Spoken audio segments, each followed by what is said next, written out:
8 o'clock in the morning and just woken up. So, yeah, the man's coming through with the food, what have you, although we have our own. Yeah, had a very good night's sleep, and everyone else in our little compartment is just coming to at the moment. I've just been and cleaned my tea, so very nice.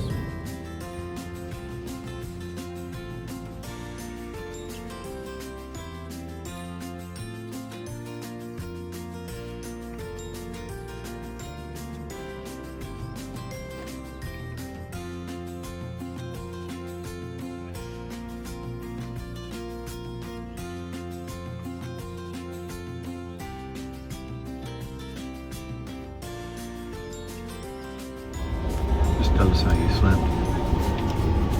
In fits and starts, I'd say. I did negotiate the loo at 5:30 this morning. Quite proud of that. Well, there was someone in the Western one, so I had to do the Indian one. I managed.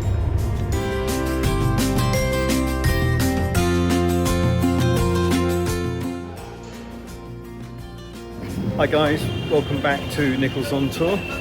We are on the platform, having just arrived in Hyderabad, and we're making our way to our transport. So this is day 7, and yeah, looking forward. It's going to be a very full day today, so looking forward to that.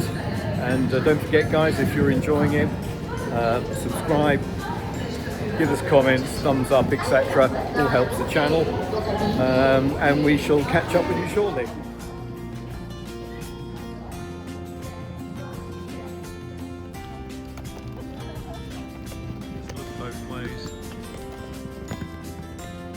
Had to look both ways to make sure there wasn't a train coming.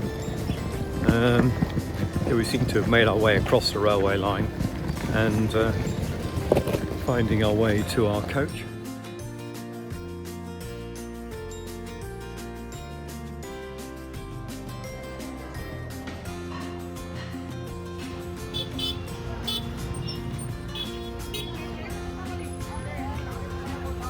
Well, we've arrived at the fort, named to be given shortly, as we either haven't had it or we've forgotten it, but it's an impressive building. We're in Hyderabad anyway, yeah. So we'll give it a name when we get it and give you a further update on the fort, etc. shortly.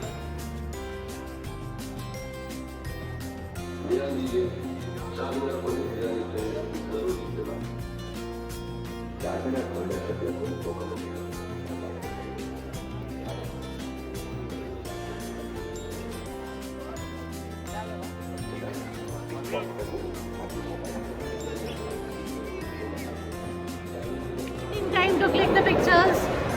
History for this is it was built in 1591. Okay, 1591 it started. It was built after the plague. There was a big plague in the Golconda area, and the people couldn't buy, and there was no trade in the time of Golconda. So they built this Charminar for trading purpose.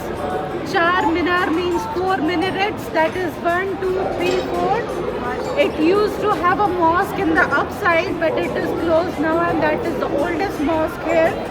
You will be going by this way, spending time around in the upside, and again coming down by that way. Also, one of the major attractions is this fountain. Just have a look in the fountain. This fountain is originally not from here. It has taken from the Golconda Fort. I will be showing also the place where it was there in the Golconda Fort. So this is the one, and it was built by Moghuls and Qutb Shahi, the 5th generation of Qutb Shahi dynasty. Rest you are free. I guess 15-20 minutes. 15 minutes will be enough. So we meet here again by 3:30. Fort, it's was a mosque. It's Charminar, means Ekdo Char, means 4 minarets. So yeah, that's what it all means. So well, we're a little wiser now, aren't we? We're going to climb up now. Have a look at it.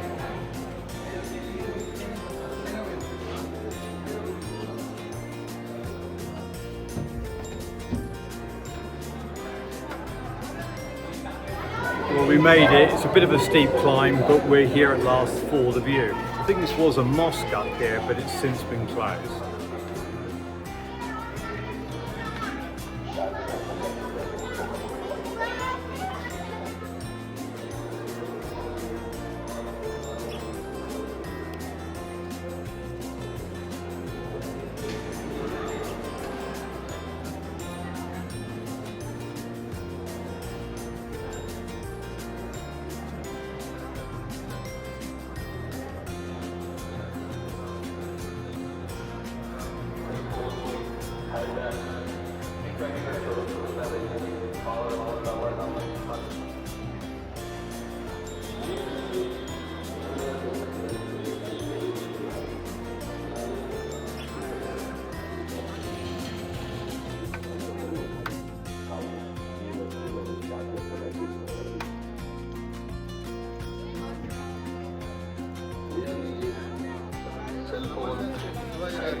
Done the Charminar, and there was a little sort of temple next to it which shared the same sort of grounds as the mosque, so it was all sort of in together, the temple and the mosque. Yeah, very interesting, absolutely stunning building, it really is. We're now walking through sort of the famous bazaar area for bangles and saris and things like that, and we're just having a look at those. The Golconda Fort. This is the fort that I thought we were at before, and this is what we're going to have a look around. So yeah, should be good.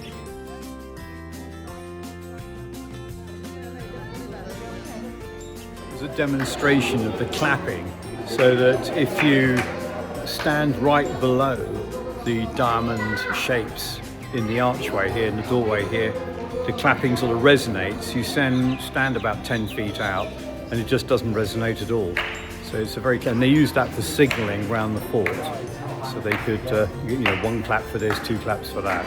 You just get out and then we clap, and it won't be like you won't be able to hear. Did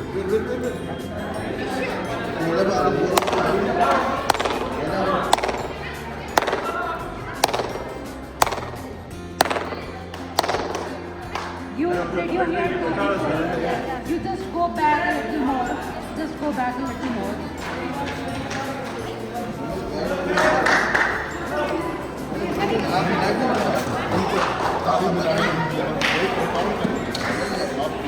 And then again.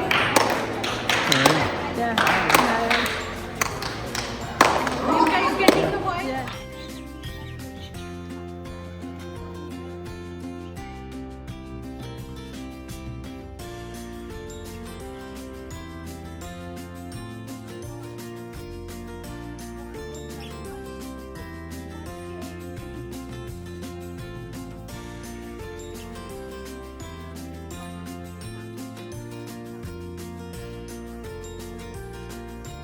This area here where we're walking through to go up to the fort was where the gems and jewels used to be sold, and apparently the Koh-i-Noor diamond was originally sold here. You know a little bit of history about the Koh-i-Noor diamond. Well, it just belonged to a lot of the kings, and then a Persian king stole it, and it was in Afghanistan, I think, for quite a while, and it came back to India. And eventually it looked like it was going to pass to some Hindu priests, and the British were so cross about that they got the British East India Company to Well, they put try and pressure get it back. on it, yeah. So eventually a few more rulers came through, and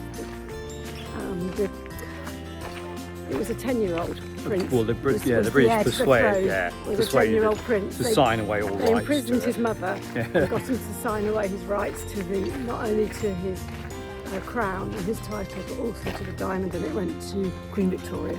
Yeah, it's really nice too. And she popped it in her crown. Yeah, as crazy. There's a new book just been written by William Dalrymple, which gives the sort of history of that. I don't know what's that book called, do you know? I don't know, but I shall read it. Yes, gosh, that sounds a good one. All right, we'll catch up with you shortly.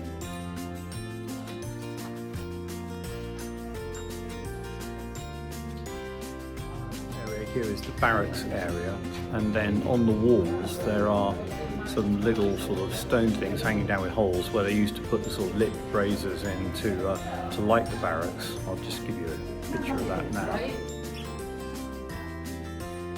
This used to be the armory for the fort behind me here. So yeah, it's quite interesting. Behind us, where the two minarets I showed you earlier were, that's the mosque up there.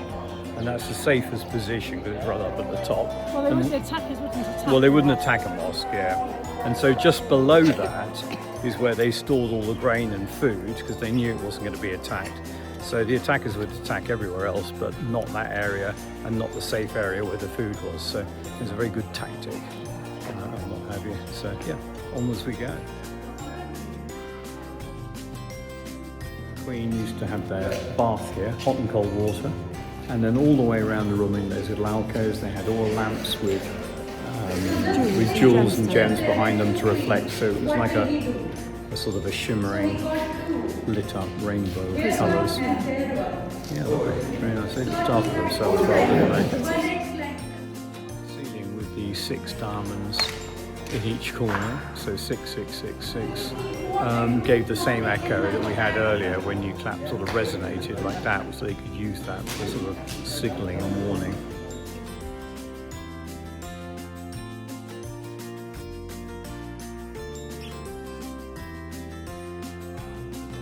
So this behind me is the harem area where all the women, children, little girls, children, aunts, uncles, no, aunts, women only anyway. Was that their section that they would live in.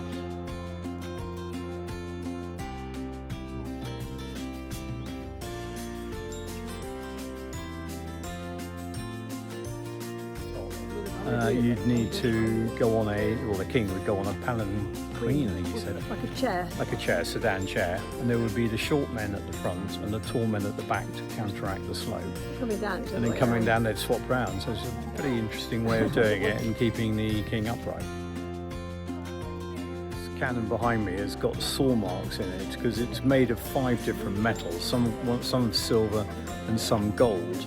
And they try to cut the bits to melt it down and get the gold out of it.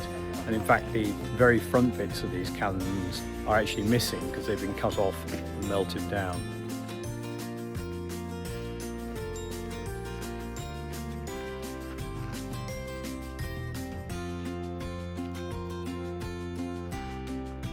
That panoramic view gives you a scale as to just how colossal this place is, because it really is absolutely enormous. It really is.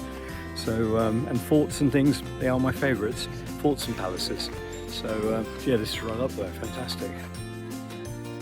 Well, what do you think of that? It really was a scale. Yeah, another lovely day. We are going to try and get to another graveyard and mausoleum or something like that too, but I think it's unlikely we'll make it. But if we do, we'll take some film of it. So don't forget, guys, if you're enjoying it, make sure you give me a thumbs up. Let's get those numbers up. I see I've picked up another 24 followers, so really appreciate it. Keep it up. We might even get to the 800 mark. I know that's optimistic, but we might. Anyway, we'll catch up with you shortly.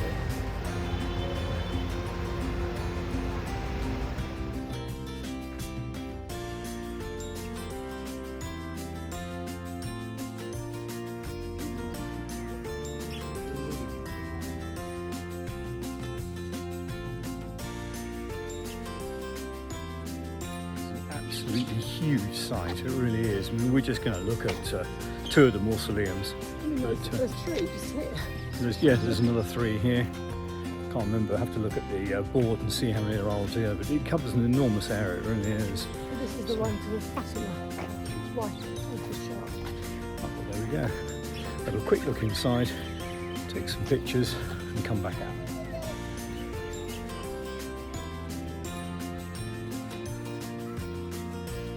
Tomb there was the one we've just been to, and this tomb over here is the one we're just going to have a quick look into.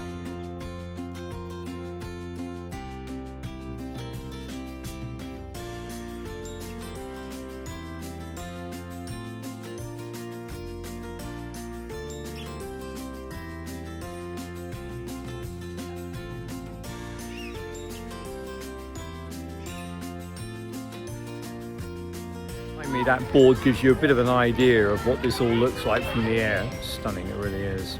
So that brings us to the end of our visit to here, and I think now we're going to make our way to getting supper, a biryani.